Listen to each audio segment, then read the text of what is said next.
go. Sorry.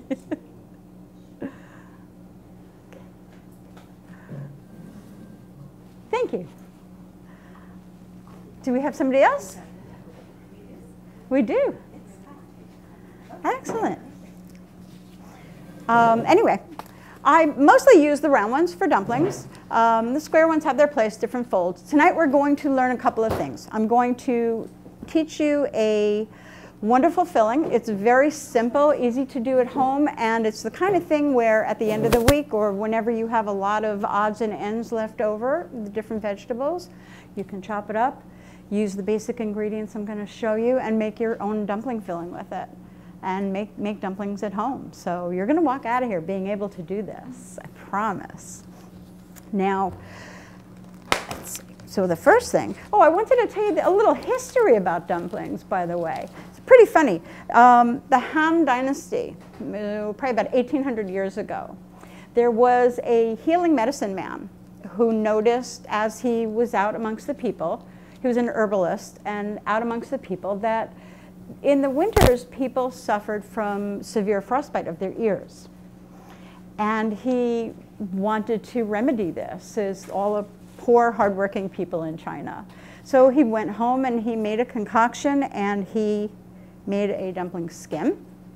And he filled it with herbs and medicinal herbs, some healthy nutrients, and he created dumplings. And they looked like ears, was the first dumpling fold, and he went out and he would distribute them to these people who were out in the cold, and it worked. It actually healed their ears.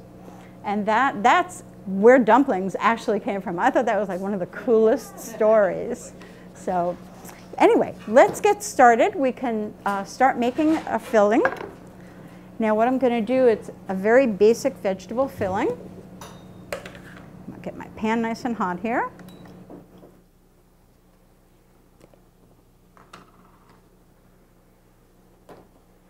And what I have here, and actually I did this in the food processor, make it really easy on yourself. Just kind of pulse it and chop it up. And what I have is some carrot and some mushroom, cabbage, and a little bit of bean sprouts. So we're going to start with that. Out of the way for now. And it's really, really simple.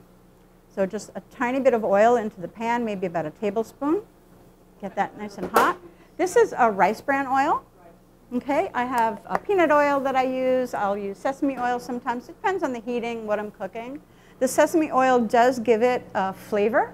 So you don't necessarily always want that in the dumpling. It depends what you're cooking. All right, so getting used to my new burner here too. Very simple. We're just going to take this and we're going to saute. I actually have cremini mushrooms here, and you can use cremini, shiitake, whatever you like, whatever your preference is. And if you want to step closer, if it's easier for you to see, if that's okay, Mr. Cameraman. Okay, great. Because so you'll be able to see my hands and you'll be able to see the size that I cut everything. When you're making the filling for the dumpling, that's a really important factor in making sure that you get it into the dumpling and not make a mess of the dumpling.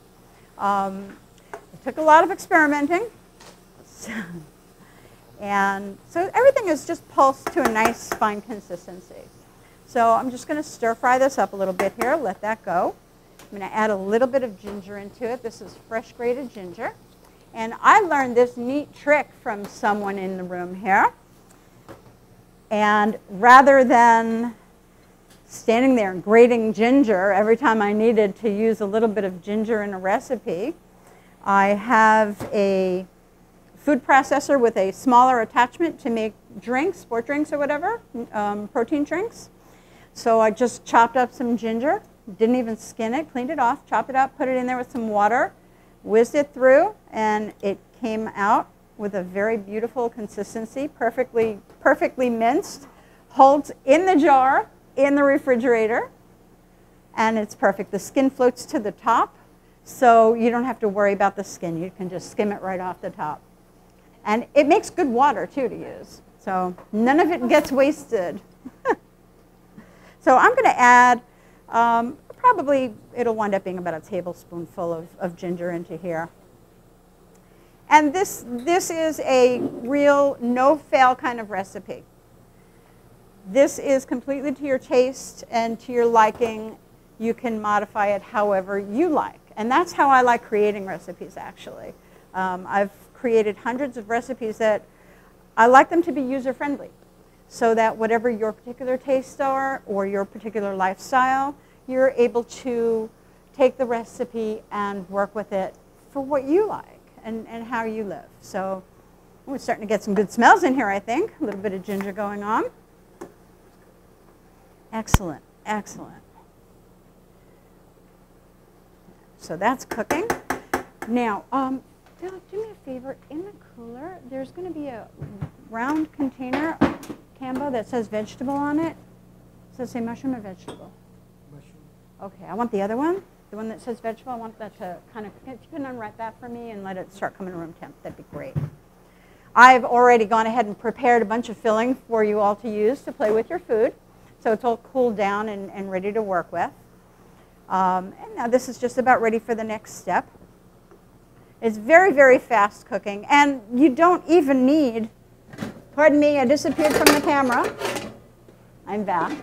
You don't even, I'll tell you, when I did, I've been on television and I did the classic move. And I pulled out the finished dish from behind the counter. And, you know, the classic line and, you know, miracle of TV, look what we have. Oh, that was terrible. Anyway, you don't even need to have a wok. I do. I love it. I use it all the time, though. This is a Teflon-coated wok. The hammered steel are wonderful. They're great. This has a nice flat bottom, so you don't need a ring on your stove. It makes life really, really simple. And you can cook tons of things in this. You can, if you do any type of deep frying at all, it's great for frying because you'll use less oil. You'll get it to temperature better, and if the oil is hot enough, what happens is it seals the outside of whatever it is you put in there. So if you're doing a tempura or something, it'll seal the outside, and it prevents the food from absorbing the oil. So deep frying is not really a scary thing if it's done properly. Now, okay. Any questions so far about anything? All right, so the next step I'm going to add in here is I'm putting in the cabbage. Now this is chopped up Napa cabbage, and actually all of the ingredients that I'm using are in this bowl here. So I like to do a display of the things that I'm using all the time. Thank you. And I'm going to put in the bean sprouts. Oh, thank you, sir. And we're just going to give that a nice little stir.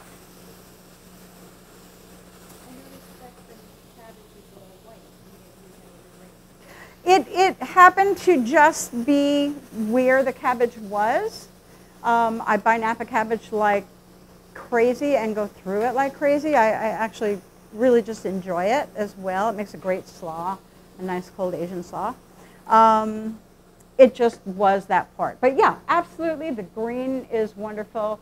On some of the older Napa cabbages, you may see that the bottom is going to be thicker. And that sometimes can be a little tough when you're stir frying for a dumpling because it has a lot of water. So I save that to make a pickled vegetable or to put in a stir fry. There's always something else to do with that. So I like the tender part on the top for those. Cold pickled spicy cabbage is something that I particularly love. That I've been lusting after for a long time. I get it all the time when I'm home in New York City, and I'm not home in New York I'm City. going to need And Chef Loretti has 8 promised small to figure out the bowls recipe for that and for do that as a people class. to have a little bit of the, or actually they can share it, 2 bowls.